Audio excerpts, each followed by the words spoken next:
Assalamualaikum warahmatullahi wabarakatuh. Halo kawan-kawan, perkenalkan nama saya Aryo Putra Astriadi dengan NIM B1001541. Kelas I, Hukum Acara Peradilan Konstitusi Fakultas Hukum Universitas Jambi. Dengan dosen pengaku Bapak Muhammad Eriton SHMH, Fakultas Hukum Universitas Jambi. Baiklah, saya akan membuat satu video tentang materi, yaitu yang pertama tentang beban pembuktian, dan yang kedua tentang alat bukti pada Mahkamah Konstitusi. Adapun tujuan untuk memenuhi syarat UMI semester pada kelas ini untuk acara peradilan konstitusi. Baiklah, di sini saya akan membahas tentang beban pembuktian pada Mahkamah Konstitusi. Dan pada dasarnya, di dalam Undang-Undang Mahkamah Konstitusi tidak ditentukan secara khusus tentang beban pembuktian ini.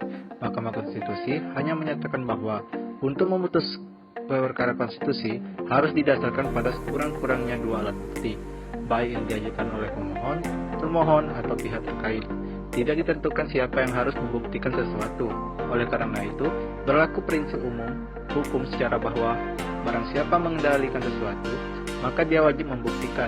Walaupun demikian, karena perkara konstitusi yang sangat terkait dengan kepentingan umum, hakim dalam persidangan Mahkamah Konstitusi dapat aktif memerintahkan kepada saksi atau ahli tertentu yang diperlukan.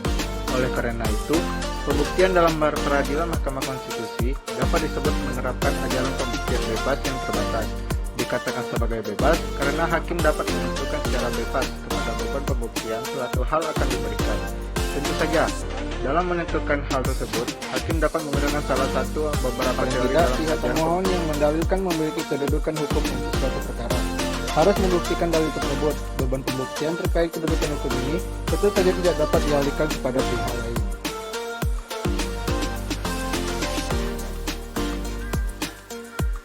Ketentuan mengenai pembuktian atau yang disebut dengan bebas yang terbatas dapat dijumpai dalam PMK yang mengatur pedoman berbicara setiap wewenang Mahkamah Konstitusi, yakni dalam pasal 18 ayat 1 sampai dengan pasal ayat 3 tentang pedoman beracara. Dan dalam pedoman beracara ini terdapat beberapa perkara pengujian undang-undang yang menyatakan, yaitu yang pertama, 1. Pembuktian dibebankan kepada pemohon. 2. Apabila dipandang perlu, hakim dapat pula membebankan pembuktian kepada Presiden, pemerintah, DPR, DPD, dan atau pihak terkait. 3. Presiden atau pemerintah, DPR, DPD, dan atau pihak terkait dapat mengajukan bukti sebaliknya. Dan yang keempat, untuk perkara sengketa kewenangan antar lembaga negara.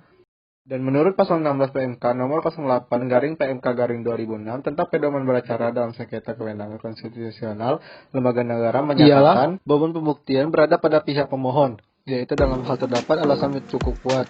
Majelis hakim dapat membebankan pembuktian kepada pihak termohon. Majelis hakim dapat meminta pihak terkait untuk memberikan keterangan dan atau mengajukan alat bukti lainnya. Baiklah, untuk materi kedua ini ialah tentang alat bukti pada Mahkamah Konstitusi. Alat bukti pada pasal 36 Undang-Undang Mahkamah Konstitusi menguraikan alat bukti yang digunakan para pihak untuk membuktikan dalilnya. Alat bukti ini disesuaikan dengan sifat hukum acara Mahkamah Konstitusi, sehingga agak berbeda dengan alat-alat bukti yang dikenal dalam hukum acara perdata, hukum acara pidana, maupun hukum acara teratur.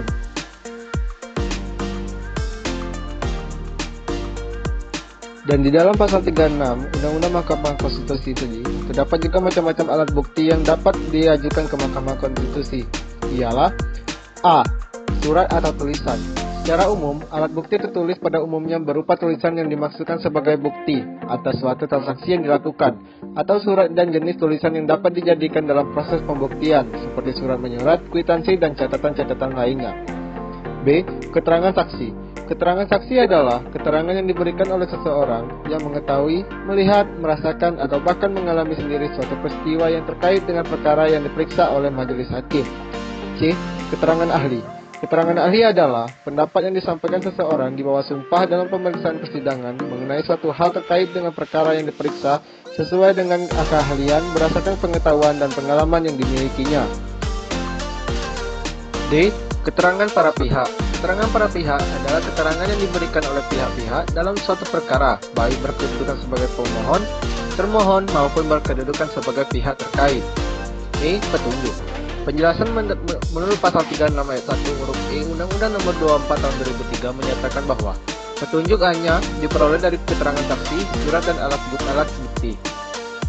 F.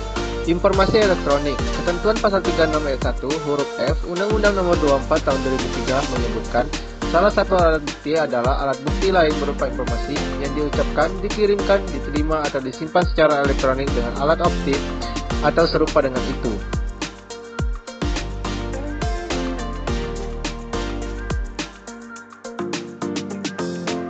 Baiklah kawan-kawan, sekian dari saya tentang materi, beban pembuktian, dan alat bukti dalam video yang tadi. Apabila terdapat tutur kata yang salah atau penyampaian kalimat saya yang kurang benar, saya meminta maaf. Saya akhiri. Wassalamualaikum warahmatullahi wabarakatuh.